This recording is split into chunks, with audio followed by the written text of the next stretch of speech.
welcoming you back to the desk of Caddicarus. Join us as we partake into a new installment of Current Quickies. Hello, my duckies, and this time we'll be having a look at Mirror's Edge Catalyst on PS4. Q. This game was horrifically meh for me. I wasn't a big fan of the original Mirror's Edge, but after seeing this at E3 a couple of years ago, I got really excited at the prospect of having everything I didn't like with the first game being changed up or improved for this reboot. But what ended up happening? Well...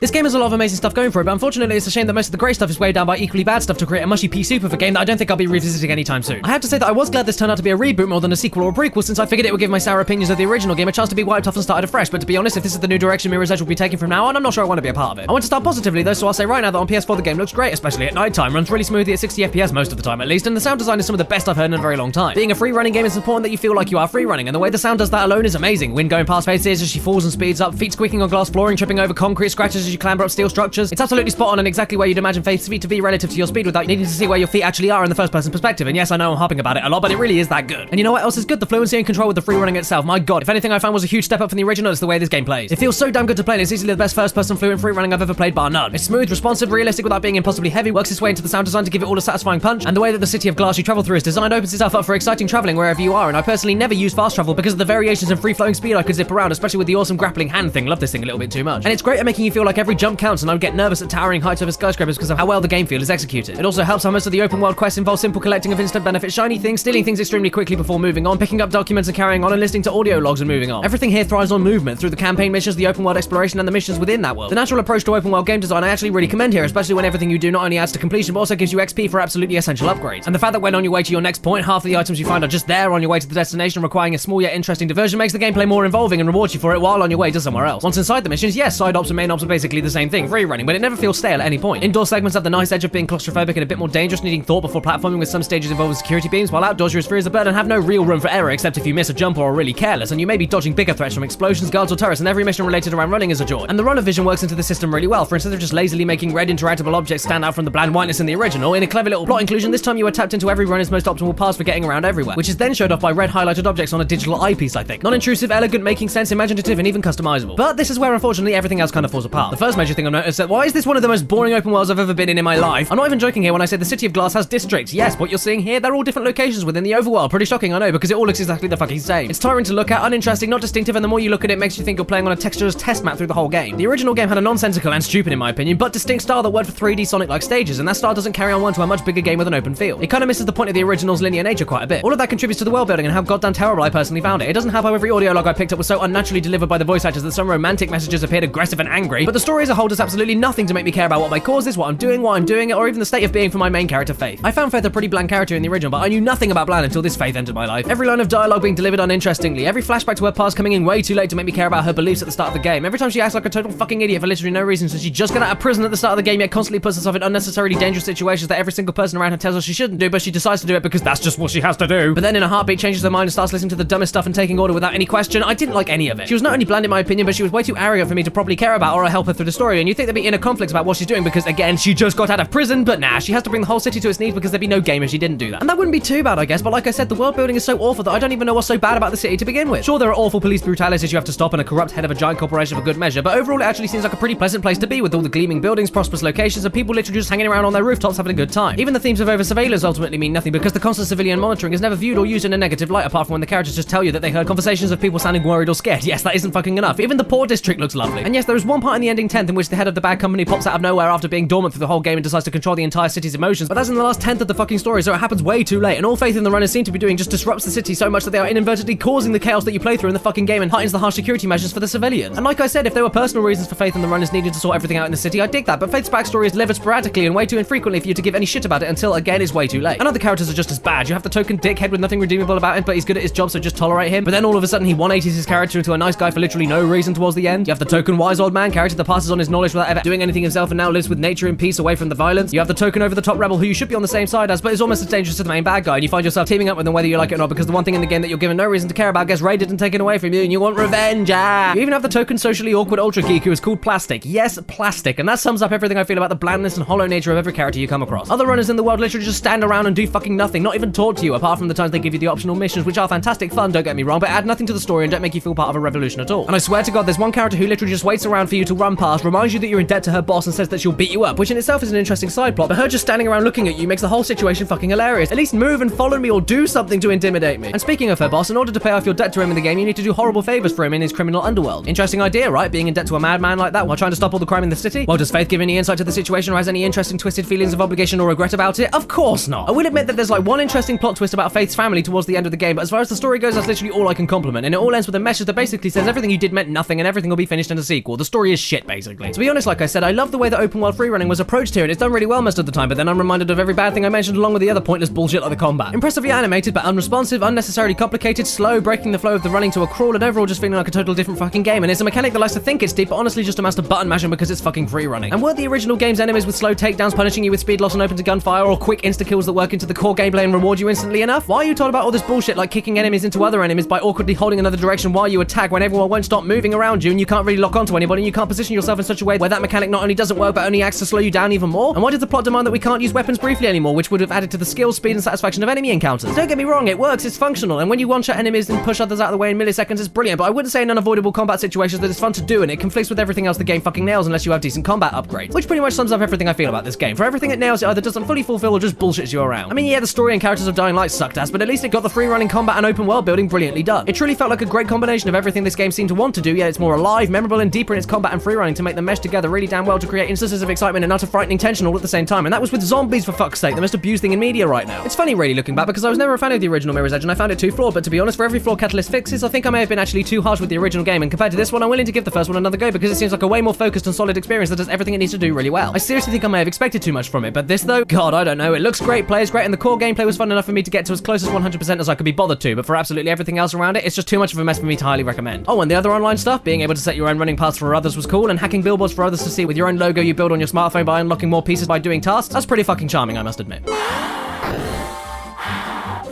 So, I'm gonna give this game a 5 out of 10. Literally, right down the middle. Like I said, for every amazing or great thing it does, it fucks you about in equal amount.